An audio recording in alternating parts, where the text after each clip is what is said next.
Time for members' statements has concluded. Questions without notice. The Leader of the Opposition. My question is to the Prime Minister. This morning the Environment Minister said, and I quote, "I would welcome a new coal-fired power station." Does the Prime Minister agree? The Prime Minister has the call. Well, thank you, Mr. Speaker. Mr. Speaker, the coal has a very important role in our energy mix, and I have no doubt it will have for many, many years to come, possibly forever. Who can tell? The reality is that we have a technology-agnostic approach to energy policy. The subsidies are coming to an end. The renewable energy target will be complete in 2020. It will all be met. And what we have with the National Energy Guarantee is, for the first time, the combination of an ability to ensure that power is affordable, that it's reliable, that you have enough dispatchable power to keep the lights on, and, of course, that you meet the Paris commitments that we've entered into. Now, we are already seeing our energy policies working. Already we've seen the wholesale price of gas has halved in the last 18 months. There was a massive shortage of gas on the east coast of Australia, created by the Labor Party, created by a federal Labor government and a Queensland state Labor government that allowed gas to be exported from the east coast without any regard to the domestic consequences. Well, we've resolved that with additional gas supply. We're already seeing the wholesale cost of generation down 30% over the last year, and finally we're now starting to see a reduction in the cost of energy for mums and dads, for small businesses, for families. Retail prices are starting to come down, both for families and for small business. So we're turning the corner on energy costs driven up by the combination of left-wing ideology and Labor incompetence. Ideology and idiocy, a very dangerous combination. That's what the Labor Party brings to economics. But, Mr. Speaker, today we've heard in the Leader of the Opposition's latest captain's call, his latest attack or riposte to the member for Grainler. Member for Grainler went out and said Labor should be friendly to business. So what does the Leader of the Opposition do? He says to thousands of family-owned small and medium businesses across the country, if he's elected Prime Minister, he's going to jack up their tax. That's what he wants to do. He is going to put at risk millions of Australians' jobs. So not only is he going to put up personal income tax, he's going to put up the tax of the businesses that employ more than half of the Australian private sector workforce. The Prime Minister will resume his seat. The Manager of Opposition Business has the call. Mr. Speaker, just asking if there can be a passing reference that's relevant to the question about coal-fired power stations. The Manager of Opposition Business, the Minister for the Environment and Energy will cease interjecting. The Manager of Opposition Business makes a valid point of order. There can be a passing reference. I was about to pull the Prime Minister up. That was a very specific question, and it was very specific to coal-fired power stations. The member for Dunkley has the call. Thank you, Mr. Speaker. My question is to the Prime Minister. Will the Prime Minister outline to the House how and why lower taxes are an important part of the government's plan for a stronger economy, including in my election of Dunkley? Is the Prime Minister aware of alternative approaches, including how higher taxes discourage investments and jobs? The Prime Minister has the call. Thank you, Mr. Speaker, and I thank the honourable member for his question. Mr. Speaker, we know that lower taxes encourage businesses to invest. We know that lower company tax encourages business to invest and to employ. It supports stronger economic growth. It supports more jobs and higher wages. And every Labor leader, including the gentleman opposite, have made exactly that point in defence of reducing company tax. The member for McMahon famously wrote a book about it, so committed he was to it. 25% tax. Now, Mr. Speaker, the government has already achieved, through the parliament, a reduction in company tax for businesses with turnovers up to $50 million a year.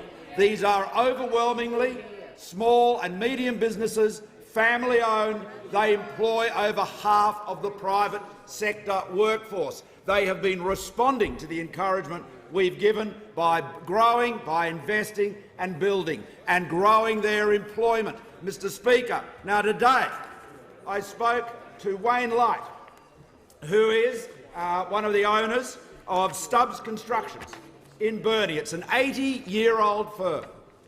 Wayne started off in that firm 40 years ago as an apprentice. Aspiration wasn't a mystery to him. No, it wasn't. It wasn't. He worked hard, he wanted to get ahead, and now he owns part of the business. Now he owns part of the business. His business is a turnover of around $20 million a year. It has 63 employees. Member for Bendigo. 63 employees. Member for Bendigo and warned. that business will face, were Labor to become the government, will face an increase in their tax. Now, they have been given, this is a strong Tasmanian business. It's the type of business that the Tasmanians are proud of, family-owned, long-standing, building. It's a construction company. It's building houses and schools, all sorts of facilities there on the northwest, and that is a company that we are backing, as we are backing thousands of other Australian companies. What does the Labor Party have to say to them? Pay more tax. That's what the Leader of the Opposition wants to do. Now, this announcement was made today by him without any reference to his shadow cabinet, without any reference to the caucus. We remember the moment when the member for McMahon was asked about what Labor's approach to our small and medium family company tax cuts would be, and he said, we will have more announcements to make in this space.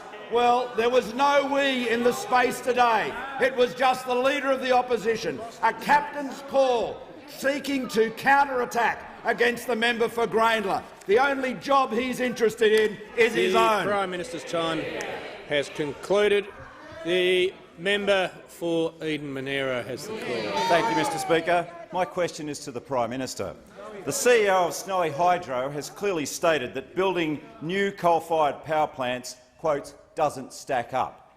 And the Chief Operating Officer has said it would mean Snowy 2 is not viable. As the government is the sole shareholder, has advice been sought from Snowy Hydro about the impact of building new coal-fired power plants on the viability of Snowy 2? The Prime Minister has the call. Mr Speaker, partisan divisions aside, I cannot thank the honourable member enough for asking me a question about Snowy Hydro. What a great demonstration of Australian engineering. What a great example of the vision, of governments in the past, Labor and coalition governments. And Snowy Hydro 2.0 is the next stage that is going to deliver thousands of jobs into the Eden-Monaro electorate, and it is going to provide secure, dispatchable baseload power into the future. Now, the honourable member referred to some remarks by Paul Broad. He is entitled to his opinion, he's entitled to his opinion. But we have a policy that is entirely technology agnostic.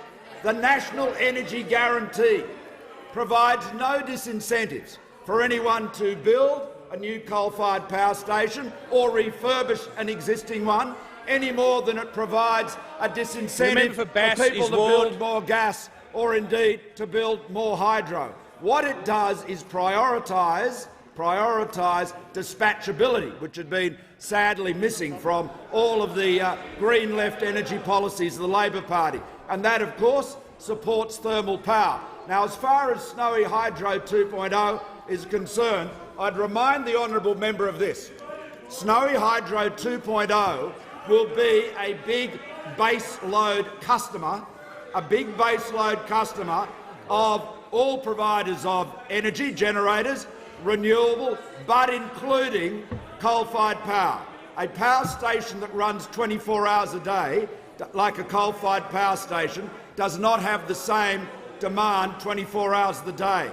A big pumped hydro scheme will be buying power from coal-fired generators in the off-peak times and will provide that off-peak baseload demand. So it is one that will provide support right across the industry. But the bottom line is, let the market decide on which technology to determine. No, let the market decide. What we are prioritising is affordability, reliability and meeting those emissions reduction targets. We can do all three. The NEG does it. It will bring down energy prices for the reasons that Paul Broad has advanced. It will bring down energy prices, and that is going to be good for families, it's going to be good for businesses, large and small, and above all, it's going to be great for Australian jobs. The member for Capricornia. Thank you, Mr Speaker.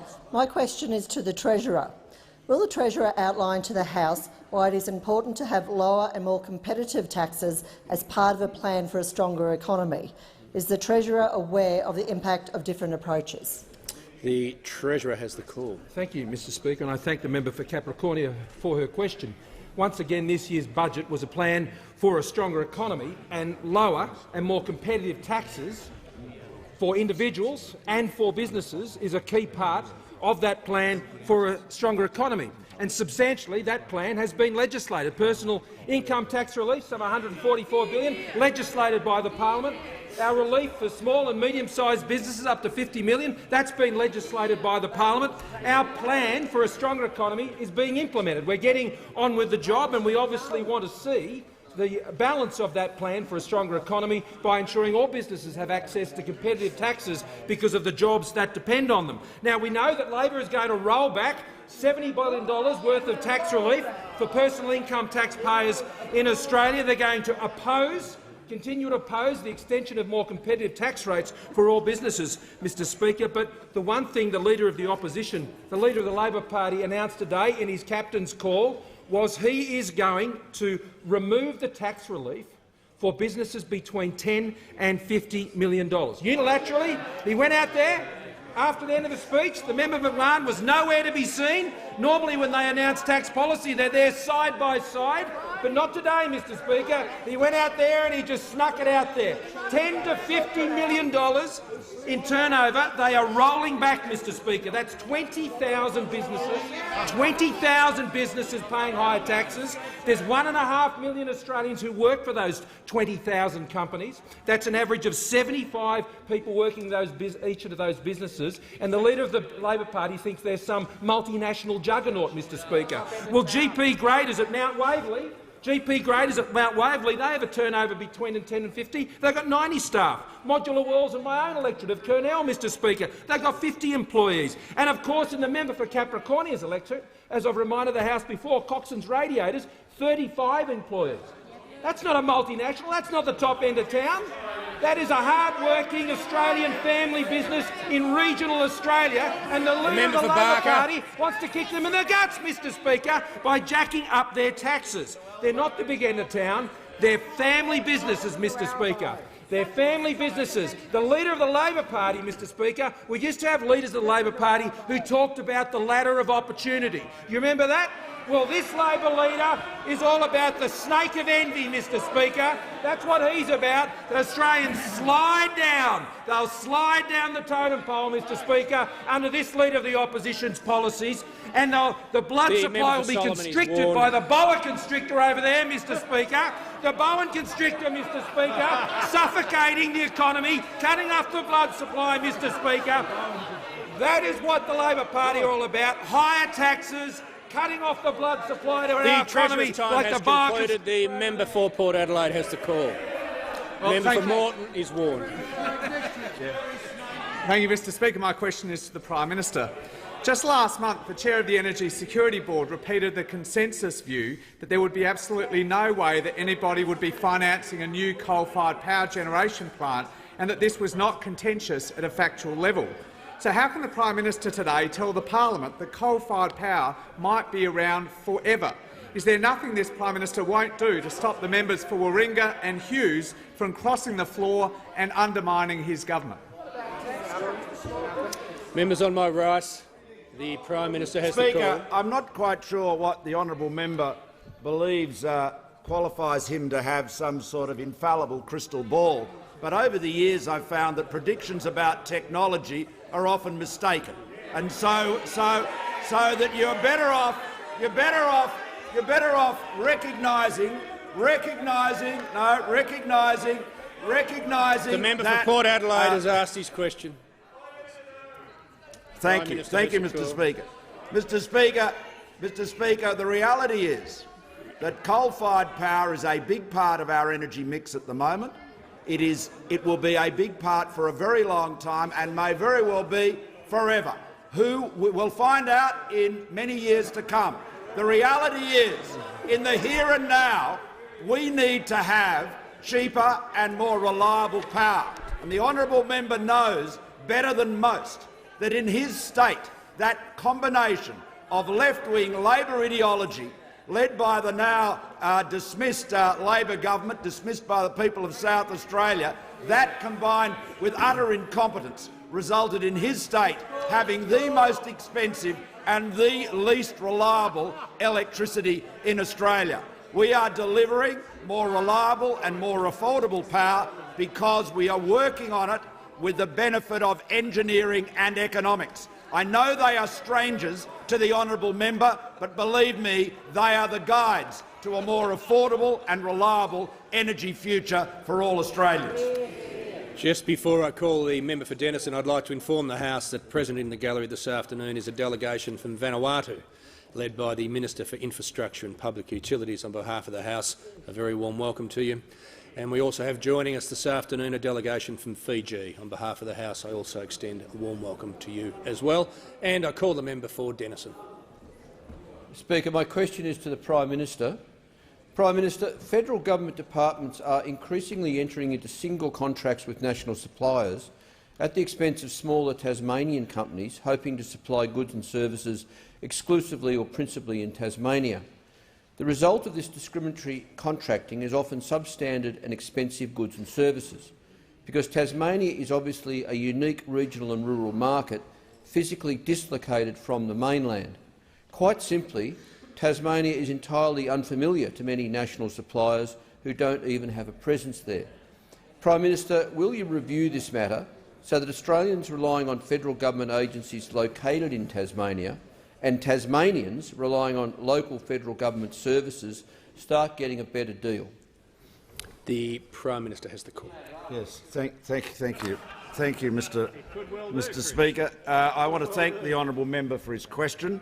Mr. Speaker, in March 2017, so last year, the government made significant changes to procurement rules to maximise competition and ensure that Australian businesses of all sizes are able to compete for government contracts on a level footing.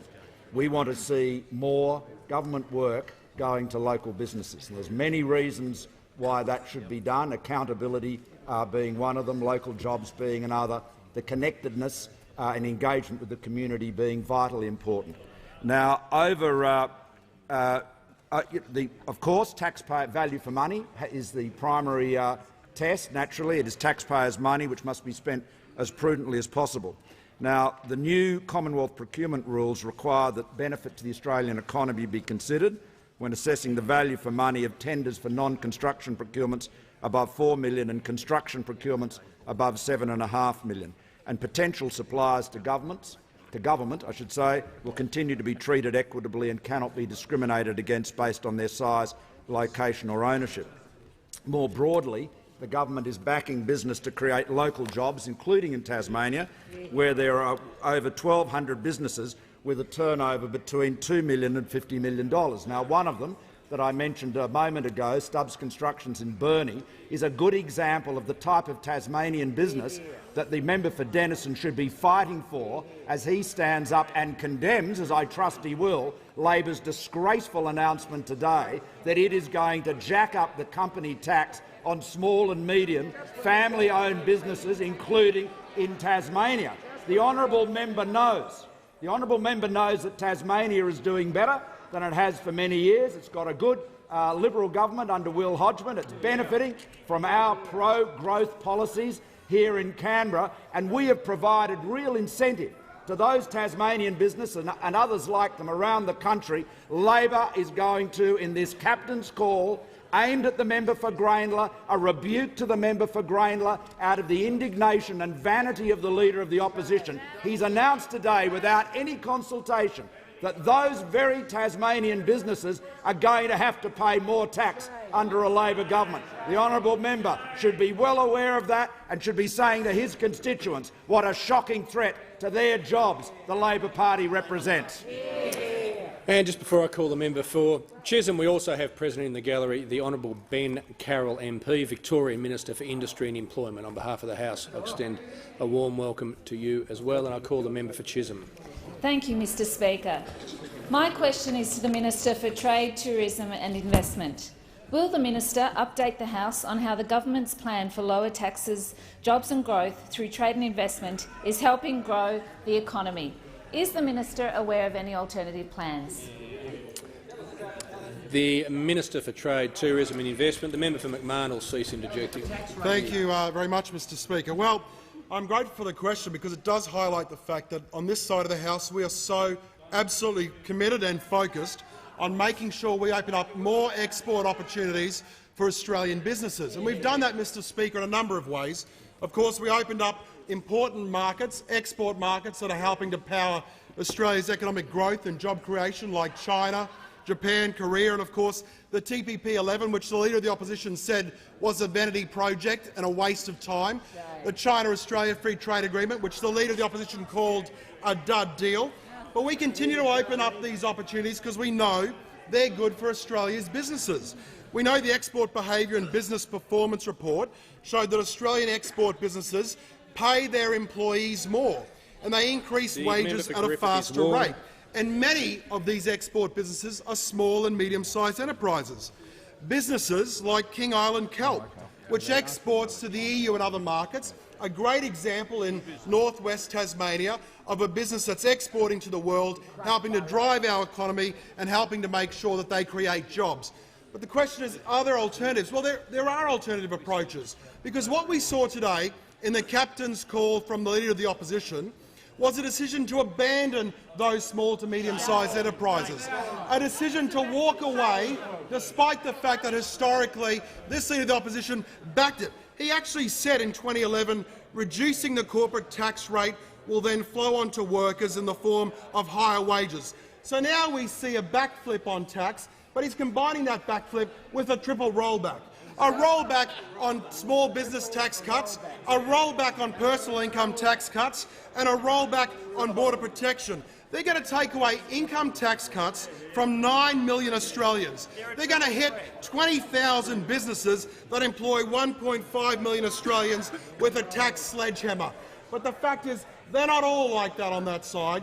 The fact is there are one or two over there who have a different view. We have, of course, the member for Grainler, old "who me elbow," "who me," he says to the Sydney Morning Herald. The minister will refer to members by their correct titles. Certainly, Mr Speaker. Well, we know that that member, Mr Speaker, he has a different view. You see, he sees himself as the new Messiah of the Australian Labor Party. He wants to lead them into the promised land. But like the life of Brian on that side, Mr Speaker, like the life of Brian, you've got the opposition frantically ringing up the backbench saying he's not the Messiah, he's just a very naughty boy. Because we can see today they're opening the gulf between the two of them. They're opening the gulf. Of course, he claims he's not the Messiah either, but like that immortal line from Monty Python, only the true Messiah would deny his divinity. The fact is, Mr Speaker, that we now see the splits opening up on Labor. He's going hard left and he's trying to be more centrist. The minister's time has concluded. The member for Port Adelaide. Thank you, Mr Speaker. My question is again to the Prime Minister. Is the Prime Minister aware that the Energy Council has called new coal-fired power stations uninvestable and said the industry has no plans to start building new coal-fired power stations? Energy Australia has said coal-fired power is a legacy technology. It's a solution my grandfather would have built. AGL has said we do not believe any private capital will invest in new coal plants, and Origin has said it's unlikely we'd be an investor in new coal. So how on earth can the Prime Minister suggest twice today in Parliament that coal-fired power might be around forever? The member's time has concluded. The Leader of the House will cease interjecting. The Minister for the Environment and Energy. Well, thank you, Mr Speaker. I haven't had a question from the member for Port Adelaide for 250 days, Mr Speaker. He's lost his seat.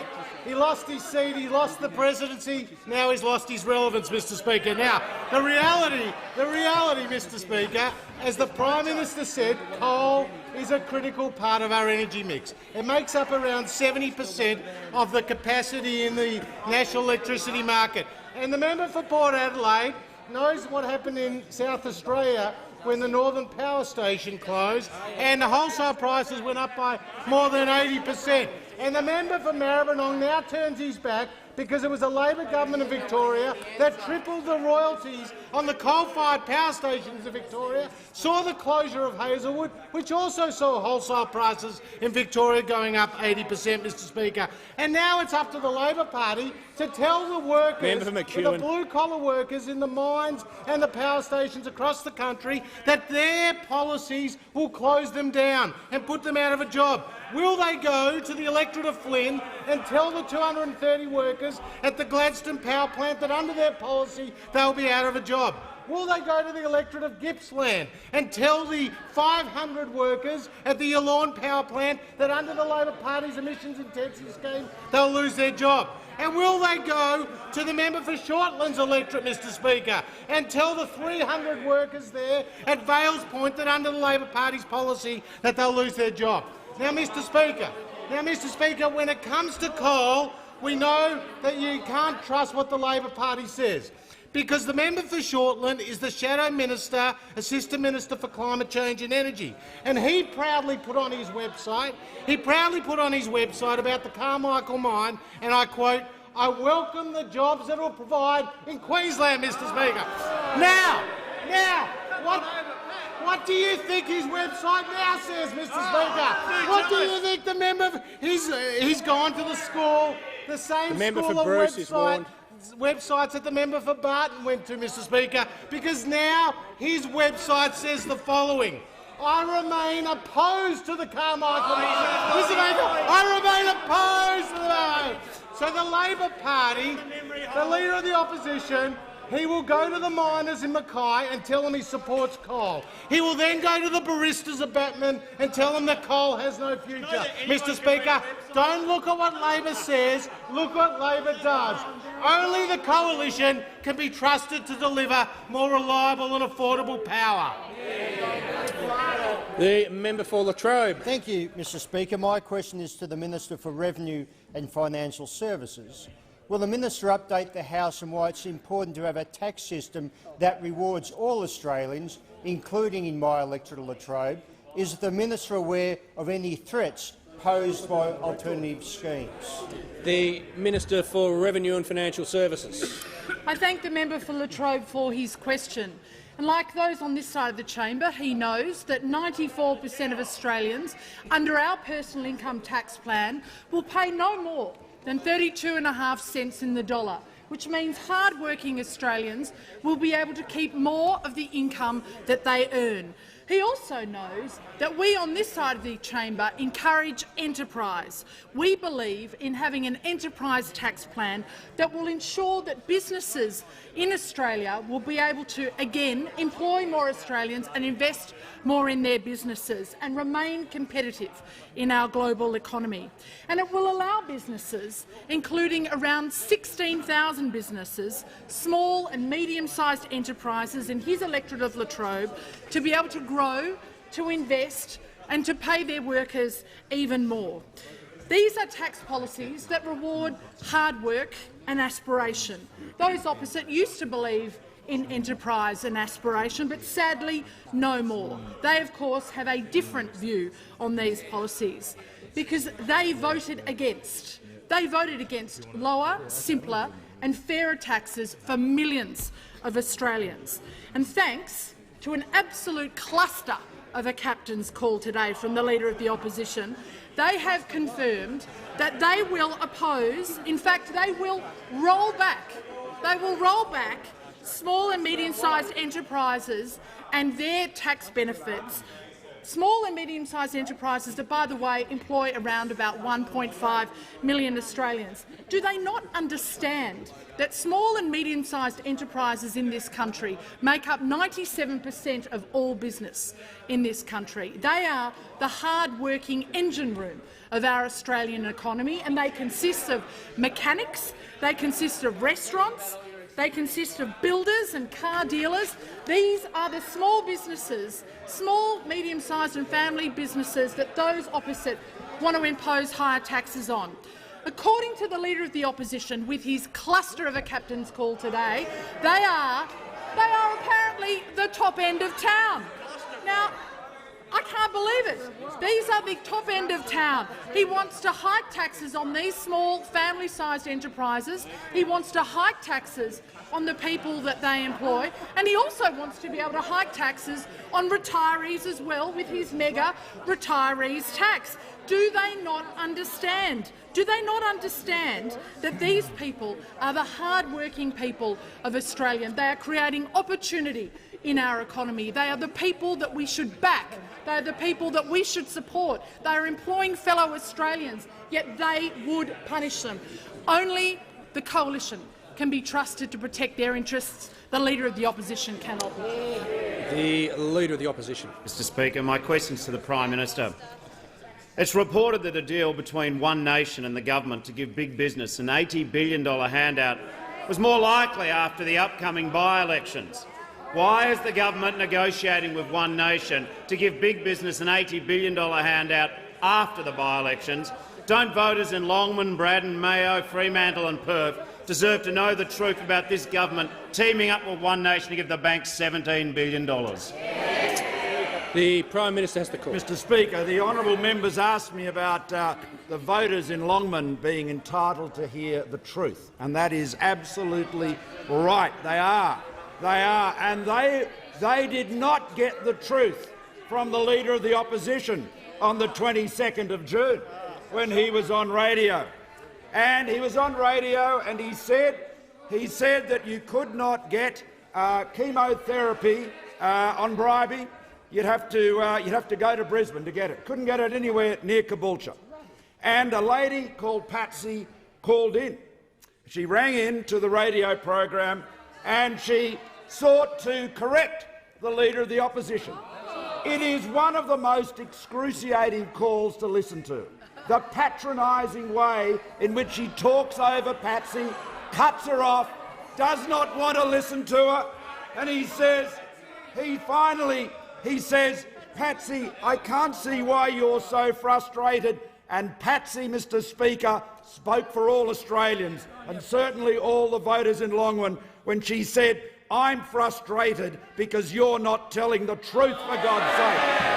Members on my right, the member for Goldstein is warned.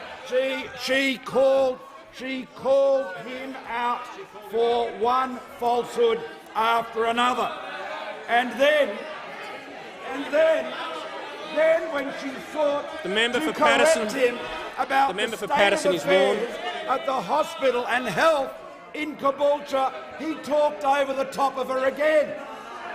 And he said, in a rather patronising way, well, we disagree there, Patsy. You're entitled to your opinion.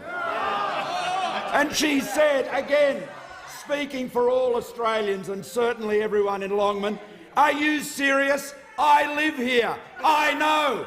And, Mr Speaker, the fact is that the Leader of the Opposition is misleading the people in Longman as he is misleading the people in Braddon and right around the country. The member for Solomon will Everything leave they under are 94A. saying about the funding to Caboolture Hospital is false, absolutely false. Funding has increased, and even when Patsy, living there, living in Caboolture, calls up and seeks to set the facts straight based on her knowledge of living in Caboolture and using the services at the hospital and the medical services, when she calls up this arrogant, out-of-touch Leader of the Opposition, talks over the top of her, the Prime and Minister, says rather grandly, Prime Minister oh, will you're resume his entitled. seat. The Prime Minister will resume his seat. The Prime Minister will resume his seat. The member for Whitlam will just leave the chamber under 94A.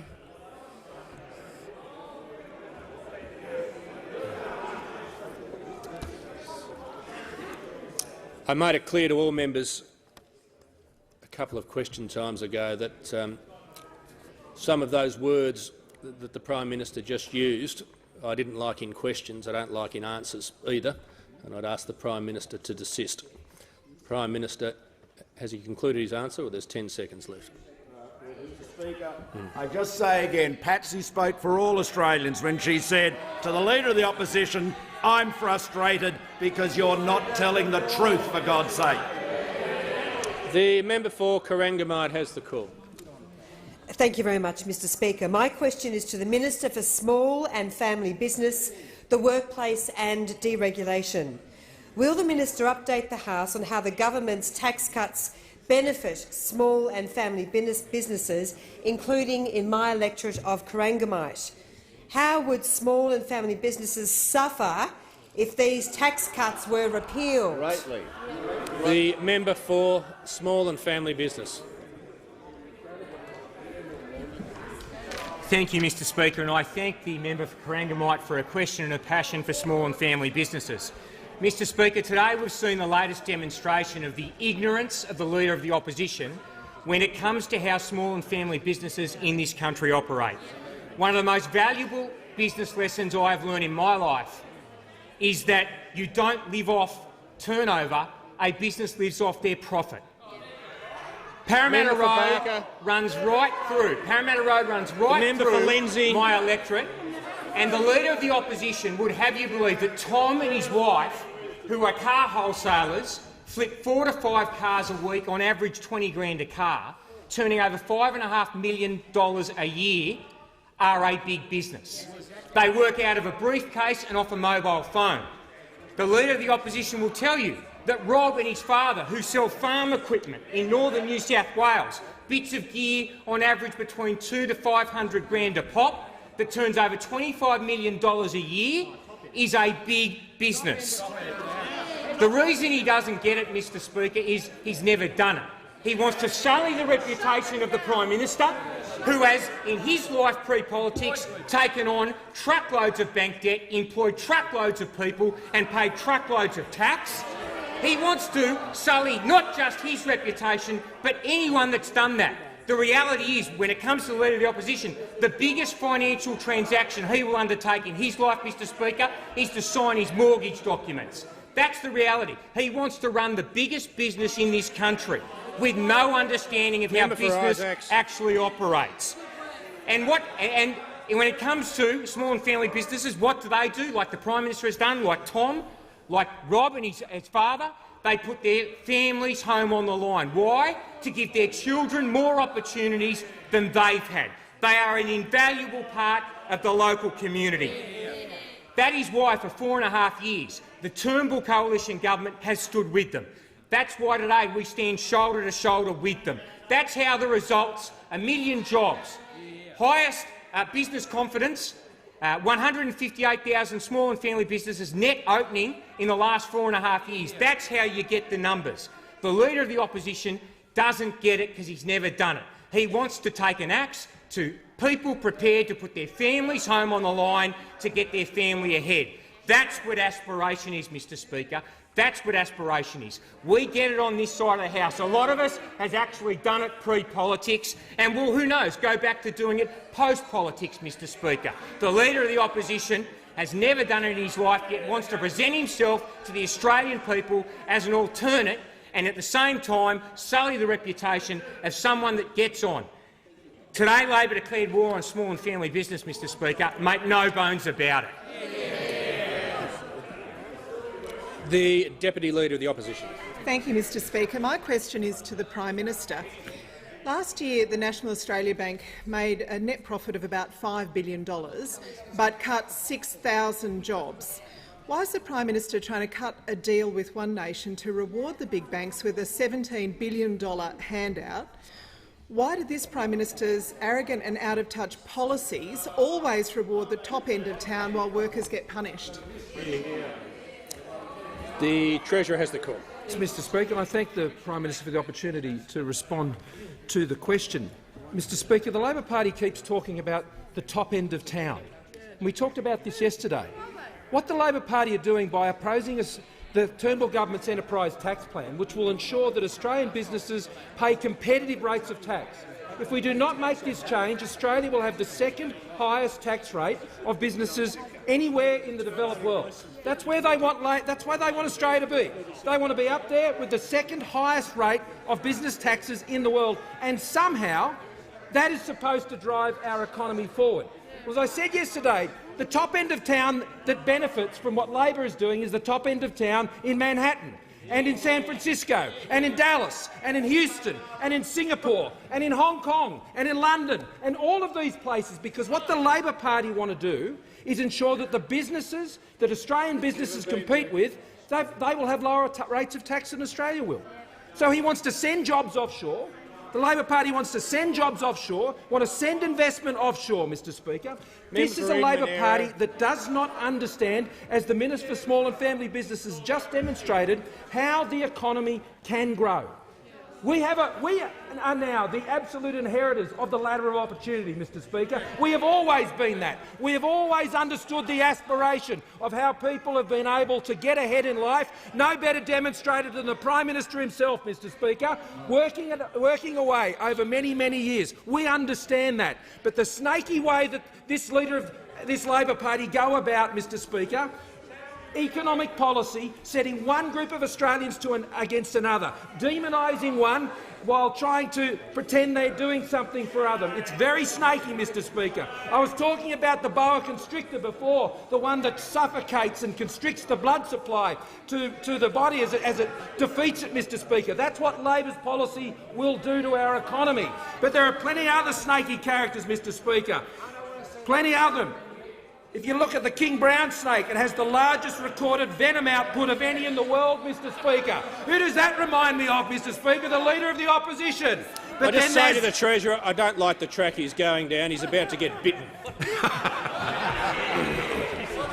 The snakes and ladders approach of tax policy that we've seen from the Labor Party, saying to people that they reckon they'll put them on the ladder of the opportunity, and the truth is they're just going to slide all the way to the bottom under Labor's tax policy. The member for Calare. My question is to the Deputy Prime Minister and Minister for Infrastructure and Transport.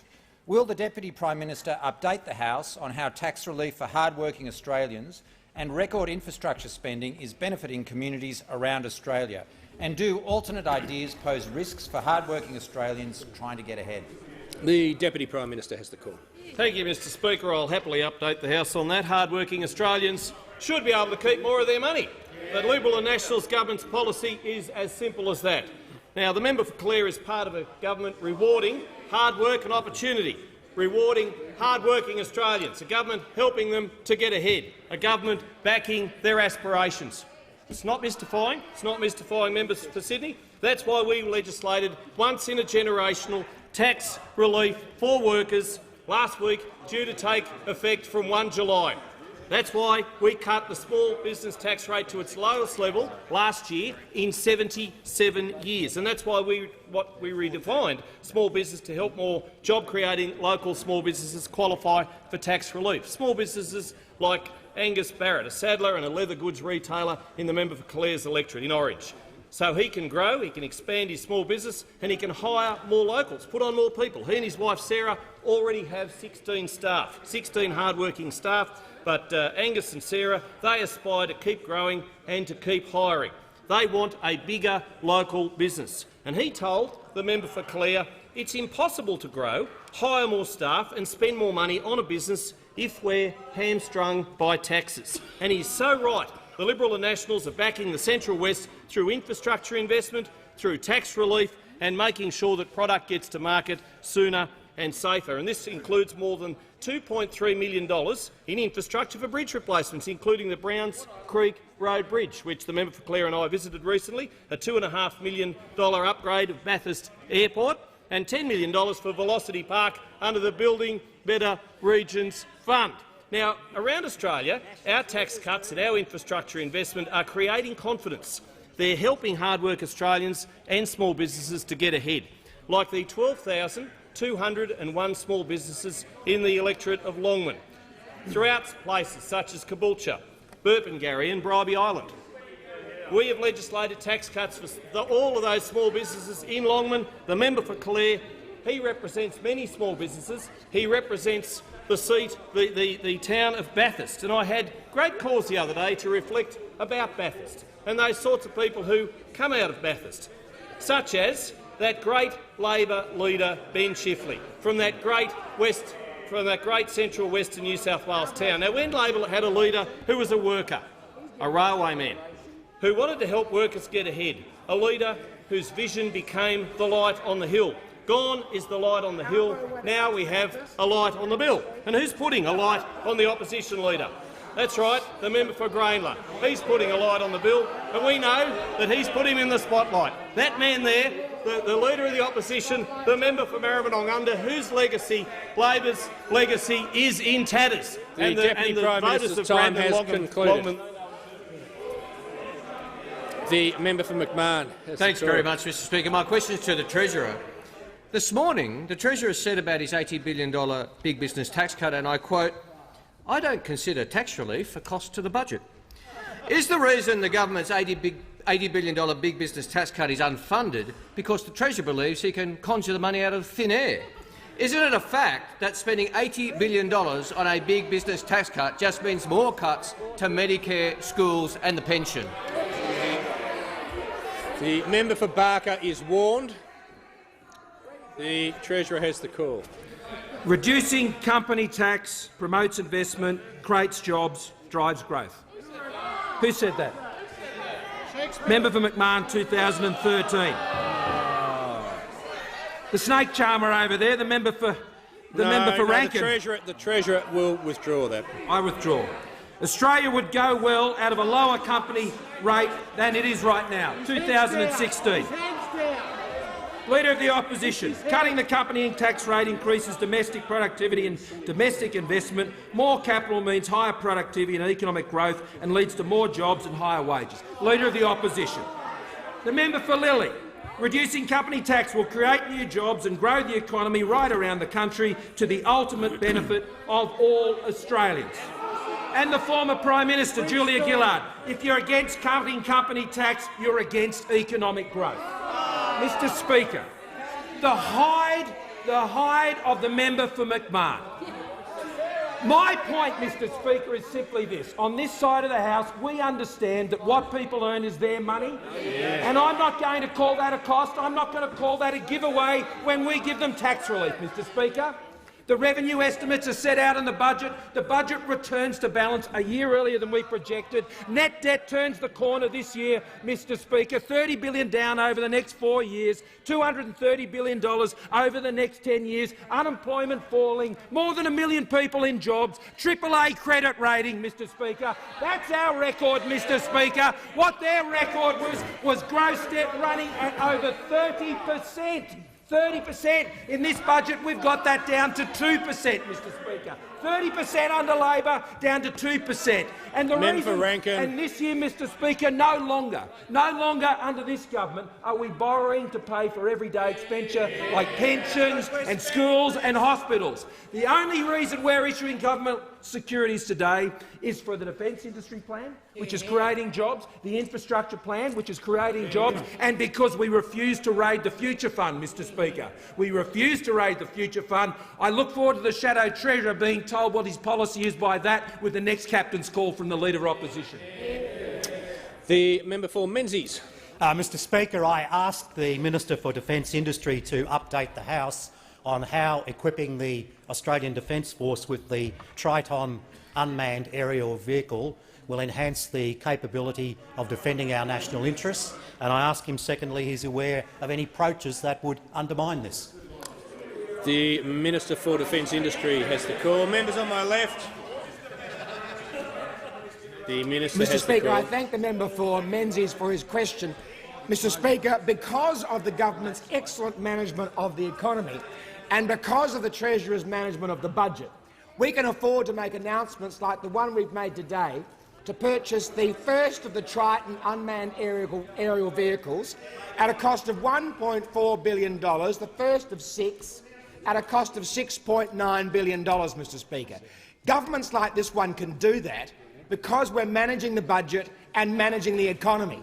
And governments like the one that we replaced, the Rudd-Gillard-Rudd government, couldn't do that because of the way they couldn't manage the budget or manage the economy. In fact, under Labor, Mr Speaker, spending on defence dropped to 1.56% of GDP, the lowest since 1938, the lowest since the last year of appeasement.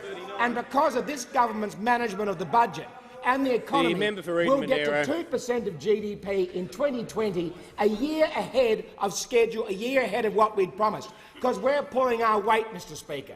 We want to be a good ally. We want to look after our own national interests, and today we went even further along that road by announcing that we would buy the Triton unmanned aerial vehicles, a capability which means we'll have reconnaissance and surveillance across 10% of the world's surface, because one of the most important things we do as a nation, as part of the Five Eyes, is the reconnaissance and surveillance of the Indian Ocean, the Pacific, Southeast Asia and, of course, to Antarctica. It's an important responsibility.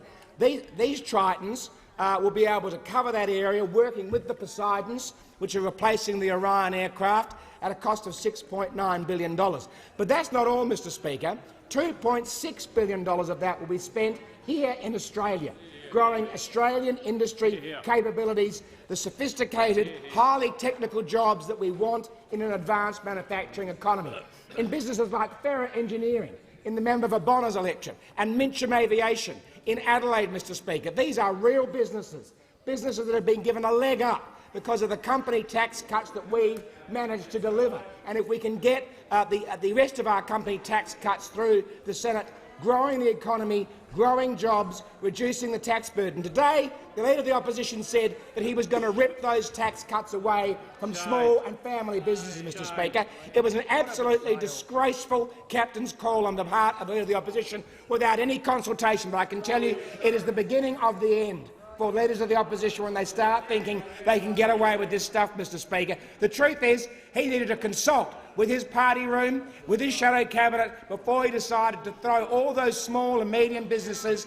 between $2 and $50 million turnover a year to the wolves. They need the certainty of tax policy that we are providing. They don't need the Leader of the Opposition. The member for Ballarat. We got there via the planes. Thank you, Mr Speaker, and my question is to the Prime Minister. By the time they are fully implemented, Stage 3 of the government's personal income tax scheme and its big business handout will cost at least $25 billion a year. Where is the money coming from? Won't this government giving $25 billion to big business and the top 20% of income earners just mean even more cuts to schools, to Medicare and to pensions? The Prime Minister has the call. Well, thank you, Mr Speaker. The Deputy Leader of the Opposition is mystified by aspiration, and the honourable member who's just asked me the question is mystified as to where the money comes from to fund government services. Well, I'll let the honourable member know it comes from hard-working Australians' income. It comes from Australian businesses making profits and paying tax. And it is their energy, their enterprise, their aspiration which drives the Australian economy. Nothing more clearly distinguishes the unreality, the disconnectedness, the out-of-touch nature of modern Labor that they do not recognise that everything we do here, every dollar we spend, comes from the efforts of hard-working Australian families. It is them, it is their work, it is their money. And when we cut taxes, what we are doing is enabling Australians to keep more of their money. The Labor Party thinks it is the government giving them a gift. Well, that's wrong. It is not the government's money, it's a hard-working Australian family's money. We are able, through good budget management, to pay for all of those essential services, including the ones Labor neglected. like those pharmaceutical benefits listings which were deferred in 2011, as Labor's budget showed. Labor couldn't fund the PBS. Labor neglected those services. We're funding them fully with increasing amounts every year. We're keeping our nation safe, as the minister has just described, and we're doing that, providing more tax relief to hard-working families and Australian businesses and bringing the budget back into balance a year earlier. That is the difference between strong economic management under the coalition versus the shocking performance and the debt and the deficit and the failure and disappointments of the Labor Party. The member for Swan. Mr Speaker, my question is to the Minister for Home Affairs. Will the minister update the House on the importance of a strong and consistent approach to maintaining the integrity of Australia's borders? Is the minister aware of any differing views which may put our borders at risk? Good question. The Minister for Home Affairs.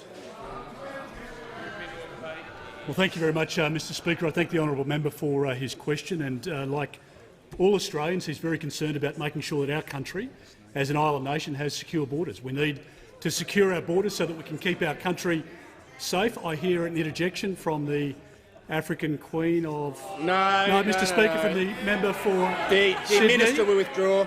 I withdraw, Mr Speaker. Aspiration is not a location within Africa. Just to clarify for the honourable member opposite, this has been a very confusing week for the honourable member opposite.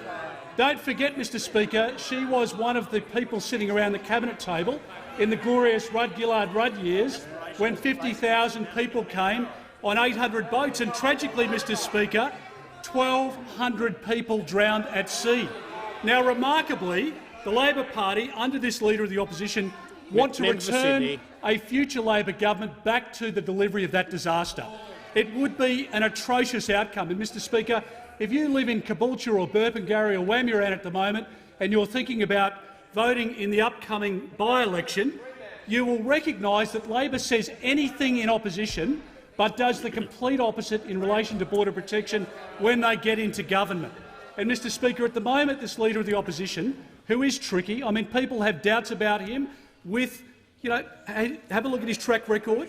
They have justification for knowing that he is tricky. At the moment, he's just holding together the Labor Party's position on border protection with the support of our old friends from the CFMEU.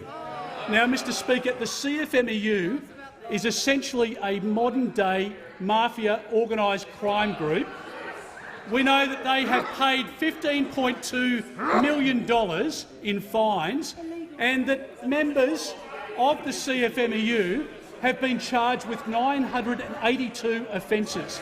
Now, Mr Speaker, last time that happened under the BLF, Bob Hawke had the guts and the leadership to disassociate the Labor Party from the BLF, to deregister them and not to accept their money. What we're seeing from this Leader of the Opposition, a man who is more unworthy than any leader of the Labor Party in modern times, is somebody who accepts every dollar from the Labor Party and somebody who is relies on the CFMEU to get his policies through conference. Now, Mr Speaker, the members in the electorate of Longman, the constituents in the electorate of Longman and in Braddon and elsewhere around the country in the by-elections know that this man is unfit to hold high office in this country. And, Mr Speaker, we know that under Labor they say one thing in opposition, but when they get back into government they deliver disaster, particularly when it comes to border protection policies. The Leader of the Opposition. Yes, thank you, Mr Speaker. My question is to the Prime Minister. Does the Prime Minister consider that the big banks deserve a $17 billion tax cut? The Prime Minister has the call. The member for McEwen's warned. Well, Mr Speaker, the big banks are, of course, paying the major bank levy right at the moment. It's about $1.5 billion a year. Yeah, so it's a very, very substantial additional levy. Mr Speaker, the honourable member is running his, despite the protestations, member for Grayndler is running his campaign against business. It's not just the big banks he's against or big companies. It's businesses right down to businesses of $2 million turnover. It's Stubbs Constructions in Burnie with 63 employees. It's Kennedy's Timber in Brisbane. He is running a campaign against businesses, small, medium and large. The Prime Minister will resume his seat. The Leader of the Opposition on a point of order. Yes, on direct relevance. The Prime Minister might like the question, but it was specifically about, do the big banks consider and deserve a $17 billion tax handout from this Prime Minister? Do you believe that? Members on my right, the Prime Minister has the call. Mr. Speaker, yet again you hear him talking about tax handouts. Tax handouts. The reality is this, that the government's, every dollar of the government's revenues comes from Australian families' efforts, Australian businesses' efforts, and what we need to have is a competitive tax system. Sydney.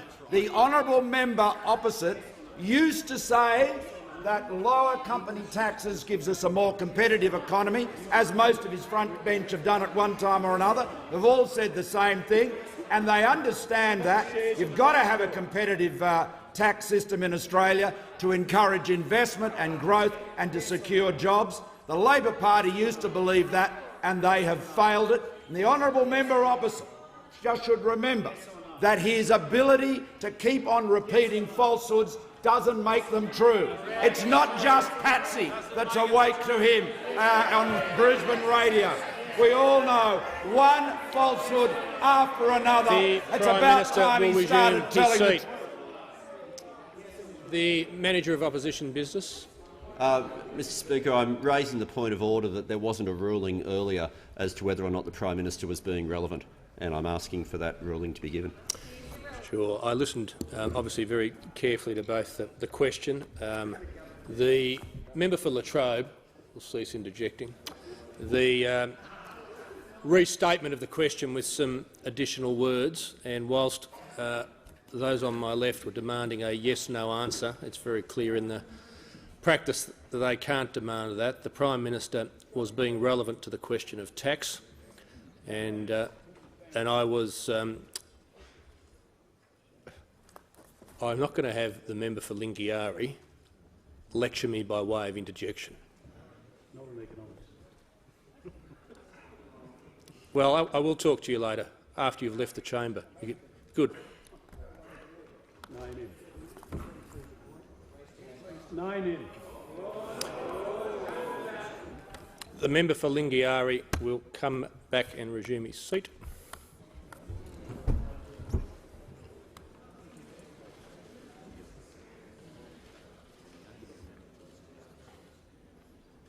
Before I name the member for Lingiari, I'm going to give him an opportunity to stand up and withdraw his comments. The only reason I'm not naming him is my respect for the other members on both sides who want to pursue question time. The member for Lingiari. I withdraw. And the member for Lingiari will leave under 94A.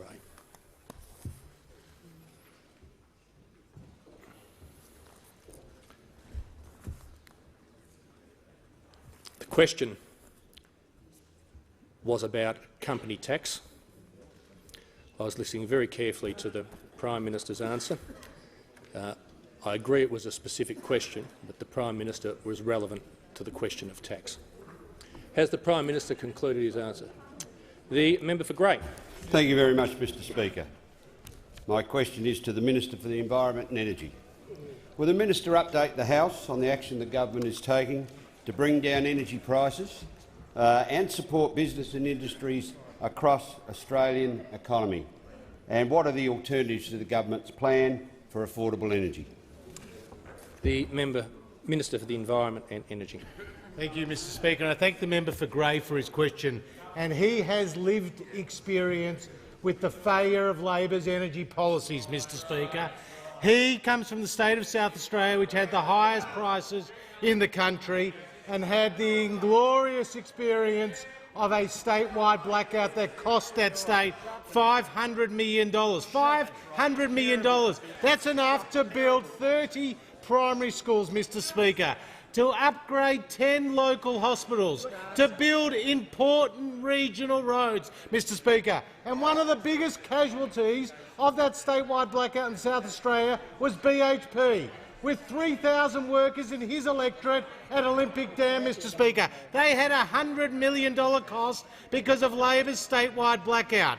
And today BHP, the largest resource company in the world, came together with the CEO of BlueScope, Australia's largest manufacturer, and the leaders of the National Farmers Federation, the Minerals Council of Australia, the Australian Industry Group and the Business Council of Australia.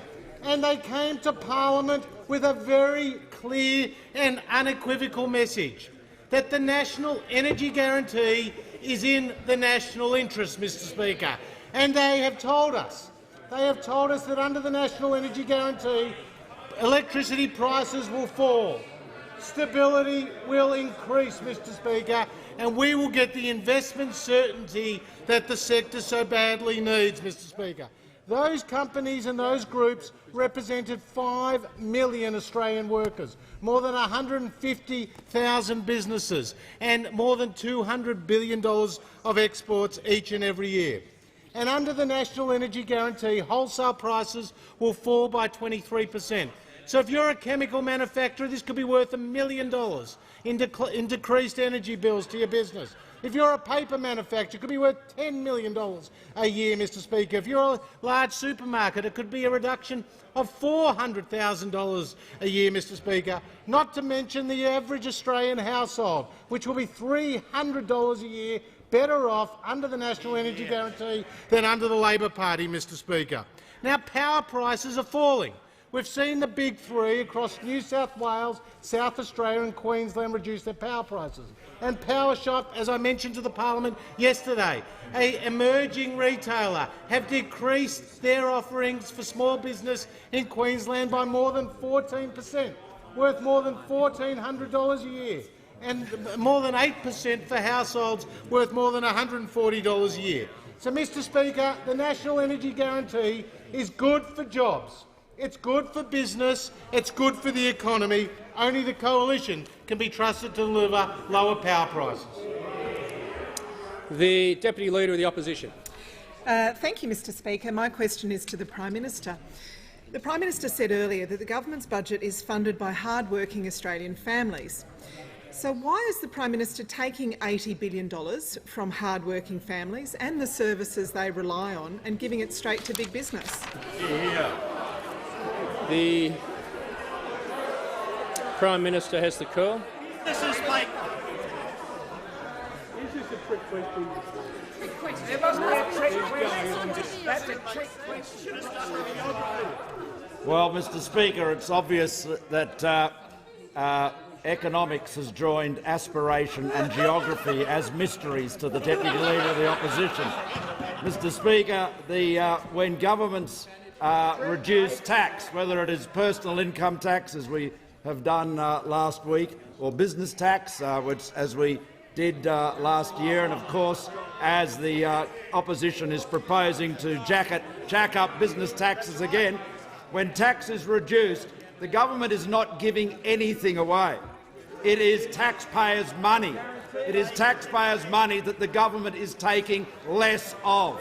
Now, the fact that the Deputy Leader of the Opposition does not understand this speaks volumes for the contempt the Labor Party holds Australians, hard-working Australians and businesses, large and small. The member for Wright. Thank you, Mr Speaker. And my question is for the Minister of Health. Will the minister outline to the House how a strong economy enables government to deliver record investment in critical health services for both regional and rural health in Australia? And is the minister aware of any other approaches? The Minister for Health. Thank you very much, Mr Speaker. And I want to thank the member for Wright, who came to this place as the owner and operator of a family business, a trucking business, Scotty the Truckie. And the whole point about that is that he knows that you can only create a successful business in the same way that you create a successful economy, with a plan, and that plan can help create jobs. And those jobs, in the case of the country, over 1 million jobs, help allow us to provide essential services such as record funding for Medicare, record funding for the PBS, along with the guarantee that we will list every medicine that the PBAC recommends. And we compare that, of course, with what Labor said in its 2011 budget. Given the current fiscal environment, the listing of some medicines would be deferred until fiscal circumstances permit. So that's what Labor does with health. But we know that in the member for Rights area, what we've been able to see through the record funding is an increase in hospital funding. In particular, the Gatton Hospital is part of the West Moreton district. And how much has funding gone up under the Commonwealth? 25%. How much has it gone up under Queensland Labor? 5%. 25% under us, 5% under Queensland Labor. But that's a pattern, because it's a pattern we've also seen in Tasmania. In Tasmania, we've had a $294 million last year of Commonwealth funding from Labor, but already we're at $419 million under us and increasing every year to $515 million under the National Health Reform Agreement that the Prime Minister has put forward and which we have already agreed with Tasmania. Now, an interesting thing here is that Labor has a pattern of lying.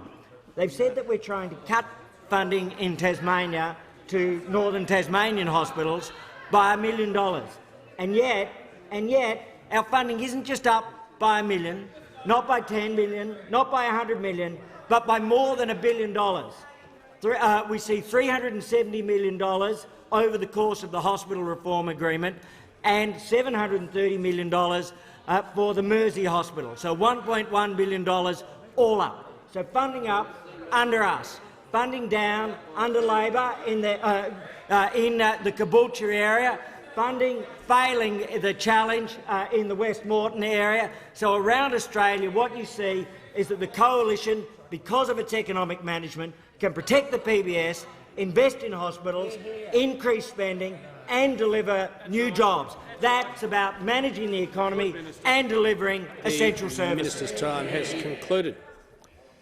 The member for Macquarie. My question's to the Prime Minister.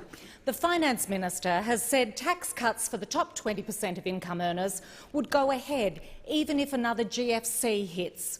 Given gross debt under this Prime Minister has blown out to a record $500 billion, and he's already made savage cuts, won't this just mean that if a downturn hits, this government will again cut schools, Medicare and pensions? The Prime Minister has the call. Well, Mr Speaker, the honourable member should take to task the person who wrote that question for her, because it was very, very unfair to her to have her asking a question that is so misleading and so inaccurate.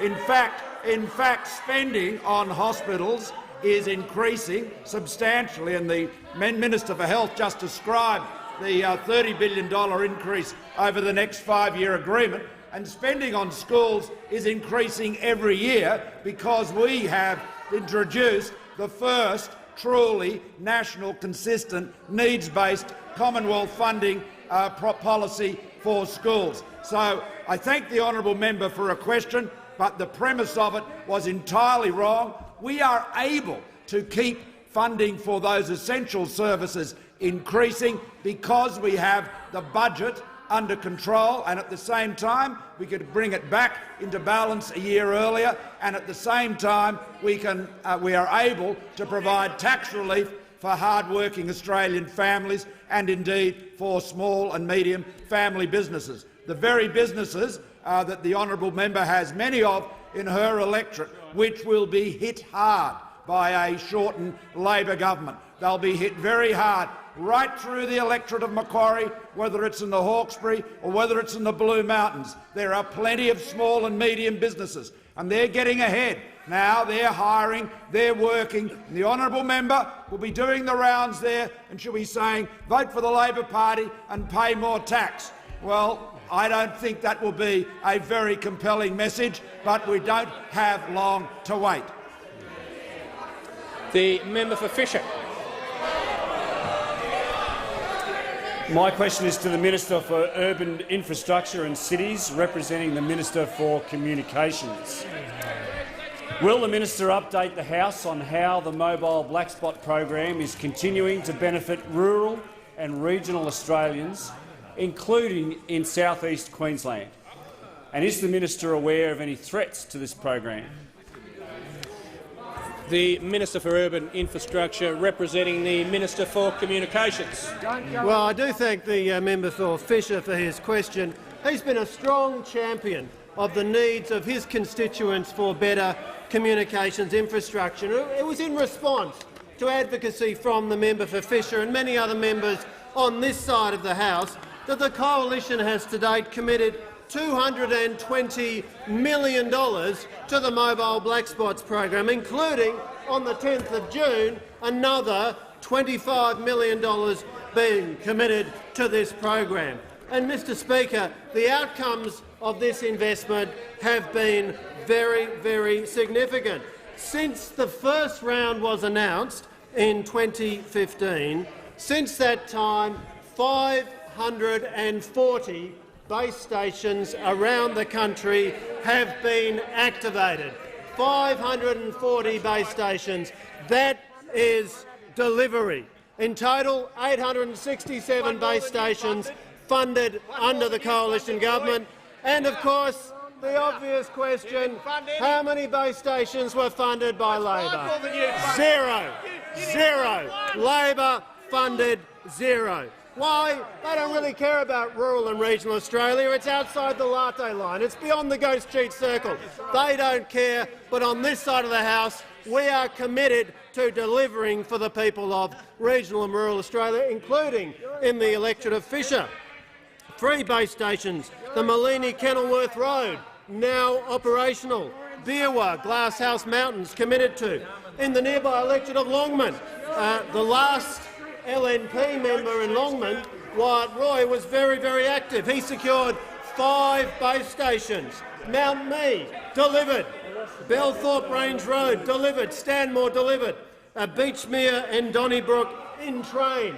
So that's what the Turnbull government is delivering for Australians in rural and regional Australia. Now, what did the recently departed former Labor member Susan Lamb deliver when it came to mobile coverage in Longman?